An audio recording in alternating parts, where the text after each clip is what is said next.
Hello সাদা প্রত্যাশী বন্ধুরা, তোমাদের সবাইকে স্বাগতম তোমাদের প্রিয় ডক্টর অ্যান্ড সায়েন্স চ্যানেলে। তো আজকের পর্বটি একটু ভিন্নধর্মী।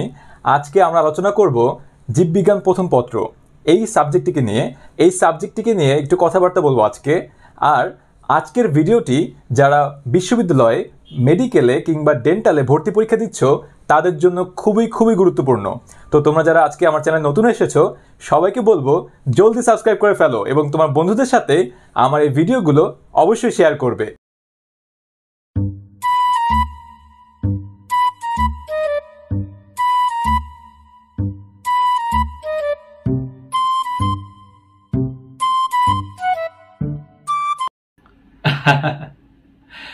তোমরা হয়তো এই ছেলেটির মতো দিনরাত এক করে ফেলছো জীববিজ্ঞান প্রথম পত্র যে বইটি আছে তা পড়তে পড়তে, তাই নাকি?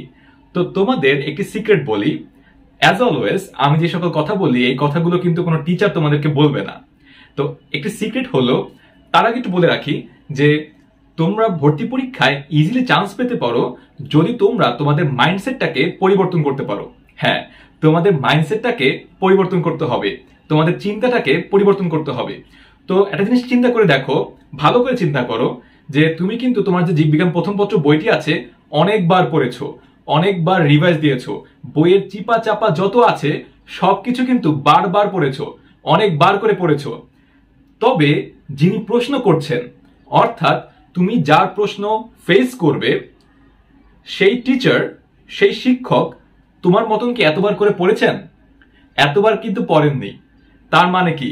তার মানে তুমি কিন্তু এই ব্যাপারে তার থেকে বেশি এক্সপেরিয়েন্সড। ভালো করে চিন্তা করো তো কথাটা সত্যি কিনা। আসলেই তো, তাই না? জীববিজ্ঞান প্রথম পত্র বইটি তুমি যতবার পড়েছো এতবার কিন্তু যিনি প্রশ্ন করছেন তিনি কিন্তু পড়েননি। হয়তো এমনও হতে পারে তিনি প্রথমবার দেখলেন, তাকে বলা হলো যে বইটি থেকে প্রশ্ন করেন, তাই না? তো চিন্তা করে দেখো, তুমি যার প্রশ্ন ফেস করছো তিনি কিন্তু এ ব্যাপারে তোমার থেকে কম পড়েছেন, তুমি কিন্তু বেশি পড়েছো।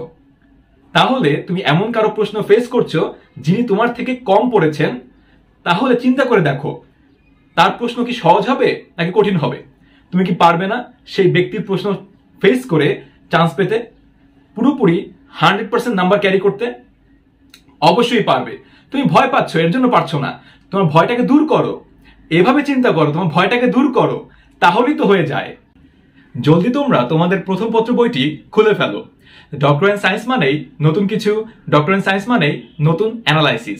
যারা বিশ্ববিদ্যালয়ে ভর্তি পরীক্ষার্থী আছো তাদের জন্য গুড নিউজ, আর তা হলো তোমাদের যে প্রিভিয়াস ইয়ারের প্রশ্নগুলো আছে এই প্রশ্নগুলো অ্যানালাইসিস করার মাধ্যমে দেখা গেল যে অধ্যায় 1, অধ্যায় 3 থেকে 7 এবং অধ্যায় 11, 12 এই কয়টি অধ্যায় থেকে সবচেয়ে বেশি প্রশ্ন আসে।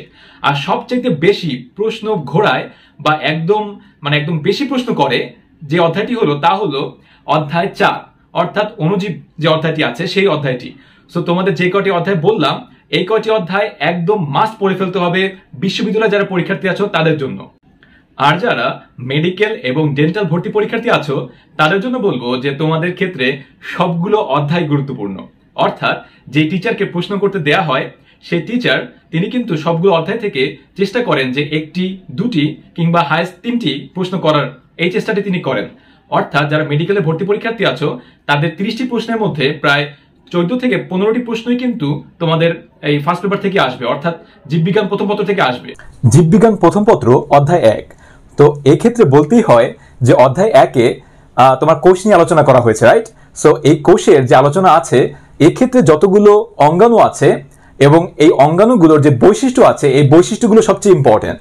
এবং বিগত বছরের প্রশ্নগুলোকে অ্যানালাইসিস করে পাওয়া গেল যে তোমাদের যে সকল অঙ্গাণু আছে শুধুমাত্র সেগুলোর যে স্পেশাল ক্যারেক্টারিস্টিক্স, অর্থাৎ স্পেশাল যে বৈশিষ্ট্যগুলো আছে শুধুমাত্র ওই অঙ্গাণুগুলোই করতে পারে, অন্য অঙ্গাণু করতে পারে না, এমন সব বৈশিষ্ট্য কিন্তু ওইখান থেকে প্রশ্নে আসে।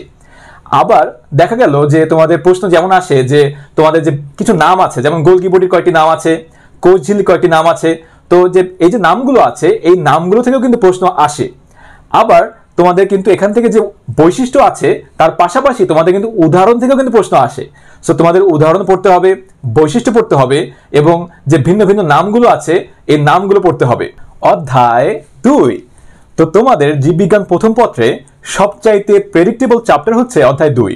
অর্থাৎ অধ্যায় 2-এ যে প্রশ্নগুলো আসে এগুলো একদম প্রেডিক্ট করা যায় বোঝা যায় যে কোন জায়গা থেকে আসবে। তো অধ্যায় 2 এর তোমাদের প্রশ্ন বেসিক্যালি আসে মাইটোসিস কিংবা মিওসিসের যে বৈশিষ্ট্য আছে এখান থেকে, অথবা তোমাদের প্রশ্ন আসতে পারে প্রোফেজ 1 এর যে বৈশিষ্ট্যগুলো আছে, যে ধাপগুলো যে বৈশিষ্ট্যগুলো আছে স্পেশাল বৈশিষ্ট্য সেখান থেকে। তো এই 2 অধ্যায় থেকে তোমরা কিন্তু একটা জিনিস ক্লিয়ার হয়ে গেলে, আর তা হলো যে অলওয়েজ তোমাদের বৈশিষ্ট্য পড়লে স্পেশাল বৈশিষ্ট্য যেগুলো আছে, স্পেশাল ক্যারেক্টারিস্টিক যেগুলো আছে সেগুলোকে ভালো করে প্রথমে পড়ে ফেলতে হবে। অধ্যায় 3, তো এই অধ্যায়টি খুবই বোরিং, রাইট? অনেক অনেক বোরিং।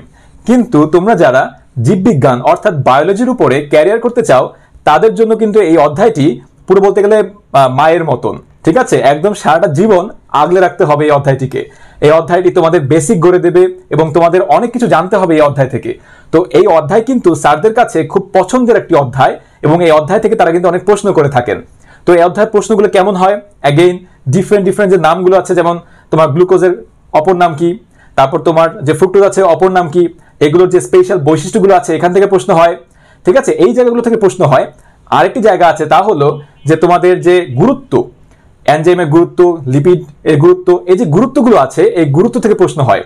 আরেকটি হচ্ছে তোমাদের যে প্রোটিনের প্রকারভেদগুলো আছে, এই প্রোটিনের প্রকারভেদে যে তোমাদের ব্যবহারগুলো আছে, কোথায় পাওয়া যায় এই জায়গাগুলো আছে, অর্থাৎ সোর্স কোথায় কোথায় আছে, উৎস কোথায় কোথায় আছে, এই জিনিসগুলো কিন্তু তোমাদের খুবই ইম্পর্টেন্ট, তোমাদেরকে মাস্ট জানতে হবে। এই জিনিসগুলো থেকে কিন্তু বারবার প্রশ্ন হচ্ছে আর হবেও, আবারও প্রশ্ন হবে। এবছর দেখবে প্রচুর প্রশ্ন এইসব জায়গা থেকেই হবে। তো তোমাদের প্রকারভেদগুলো ভালো করে জানতে হবে, কোনটির প্রকারভেদ কোনটি, দরকার হলে খাতার মধ্যে লিখে রাখো, একদম সুন্দর করে পারতে হবে, উদাহরণ জানতে হবে এবং কোনটি কোথায় পাওয়া যায় তাও জানতে হবে।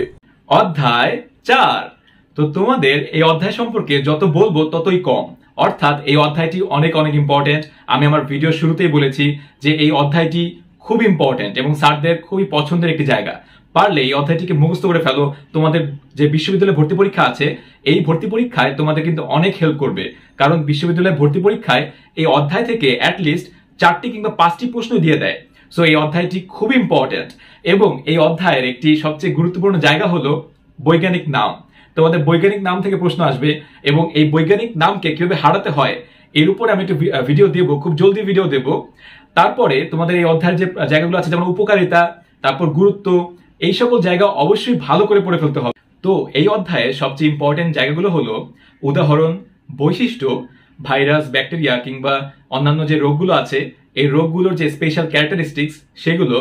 তো এই জায়গাগুলো সবচেয়ে ইম্পর্টেন্ট। আরো হচ্ছে উপকারিতা, অপকারিতা, গুরুত্ব, এই জায়গাগুলোকে একদম মিস করা যাবে না। অর্থাৎ এই অধ্যায়টি পুরোপুরি ইম্পর্টেন্ট, একদম 3 স্টার ইম্পর্টেন্ট একটি অধ্যায়। আরেকটি জিনিস তা হলো অধ্যায় 4 থেকে 7 যে কয়টি অধ্যায় আছে প্রত্যেকটি অধ্যায়ে তোমাদের বৈজ্ঞানিক নাম ভালো মতো জানতে হবে। প্রত্যেকটি জিনিস যা যা পড়বে তোমরা উদাহরণ পড়বে, এগুলোর বৈজ্ঞানিক নাম তোমাদের পারতে হবে এবং বৈজ্ঞানিক নাম পারারও টেকনিক আছে। আমি যদি কোনোদিন তোমাদেরকে চ্যাপ্টার ভিত্তিক ক্লাস নেই তখন হয়তো শিখিয়ে দেব। তারপর তোমাদের অধ্যায় 5 থেকে 7 এই প্রত্যেকটি অধ্যায়ে তোমাদেরকে অ্যাগেইন বৈশিষ্ট্য পড়তে হবে, বৈশিষ্ট্য সবচেয়ে বেশি ইম্পর্টেন্ট। তারপরে হচ্ছে তোমাদের উদাহরণ পড়তে হবে এবং তোমাদের যদি কোনো স্পেশাল ক্যারেক্টারিস্টিক্স থাকে সেগুলো পড়ে ফেলতে হবে, ঠিক আছে? তো এই জিনিসগুলো ইম্পর্টেন্ট এবং বৈজ্ঞানিক নাম ইম্পর্টেন্ট, উদাহরণ, বৈশিষ্ট্য, বৈজ্ঞানিক নাম। এবং আরেকটি জিনিস, আরেকটি সিক্রেট, তা হলো এই অধ্যায় 4 থেকে অধ্যায় 7 যে কটি অধ্যায় আছে প্রত্যেকটি অধ্যায়ে তোমাদেরকে ইংলিশ টার্মগুলোকে পড়তে হবে। স্যাররা দেখা গিয়েছে যে তোমাদের প্রিভিয়াস ইয়ার কোশ্চেন ঘাটলে দেখা যায় তোমাদের যতগুলো ইংলিশ টার্ম ইউজ করে স্যাররা এই সকল অধ্যায় থেকেই করেন, সবচেয়ে বেশি ইংলিশ টার্ম এই সকল অধ্যায় থেকে করেন তারা।